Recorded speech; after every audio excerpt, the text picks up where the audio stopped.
কিশোর gang মানবের মাধ্যমে এই দেবিদ্বারকে একটা রাজনৈতিক দল অস্থিতিশীল অবস্থা তৈরি করার চেষ্টা করেছিল।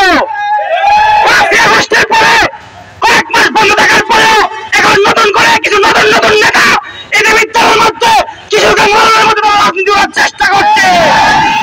স্পষ্ট ভাষায় বলতে চাই, আমরা নতুন বাংলাদেশ গড়ার লক্ষ্যে 5ই আগস্টের আগে যেভাবে রাজপথে নেমেছি, কিশোর গ্যাং দমনের লক্ষ্যে প্রয়োজনে আবারও নামতে বাধ্য হবো।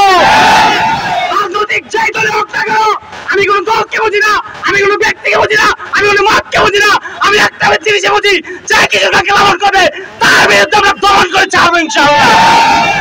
এই কিশোর গ্যাংকে কারা লালন করছে, কারা মদত পুষ্ট করেছে, এটা আমরা জানতে চাই প্রশাসনের কাছে। স্পষ্ট ভাষায় বলতে চাই, যে যারা তাদেরকে মদত পুষ্ট করেছে তাদেরকে বিচারের আওতায় আনা হয়। দেবিদ্বার মাটিতে এরকম হত্যা চেষ্টা আর কখনো করা হয়েছে বলে আমার মনে হয় না। দেবিদ্বারের ভিতরে এরকম হত্যা আগামী থেকে করার চেষ্টা করে সাবধান করে দিতে চাই, এই দেবিদ্বারে তার জায়গা হবে না।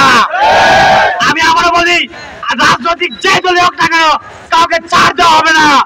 প্রয়োজনে আমরা ছাত্র নেতা একতাবদ্ধ হয়ে আবারও তাদের বিরুদ্ধে রুখে দাঁড়াবো ইনশাআল্লাহ। সবাইকে বলবো, আবারও যদি এরকম হত্যা চেষ্টা কেউ চালানোর চেষ্টা করে আমরা কিন্তু কাউকে ছাড় দেবো না।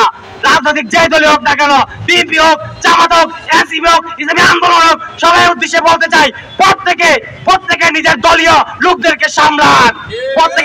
প্রত্যেকের যেই নেতা কর্মীরা যারা কিশোর গ্যাং লালন করার চেষ্টা করছে, রাজনৈতিক দলকে বাড়ি করার জন্য, মিছিলকে বাড়ি করার জন্য তারা কিশোর গ্যাংকে লালন করে, তাদেরকে সাবধান করে বলে দিতে চাই, তারা যদি আগামীতে এরকম আমাদের সাথে চেষ্টা করেন তাদের বিরুদ্ধে আমরা ছাত্র জনতা রাজপথে নামতে আবার বাধ্য হব। এই সৌরভের হত্যা চেষ্টার যে আসামি আছে তাদেরকে সঠিকভাবে যেন আইনের আওতায় আনা হয়, প্রশাসনের কাছে এই আহ্বান রেখে আমি বক্তব্য শেষ করছি।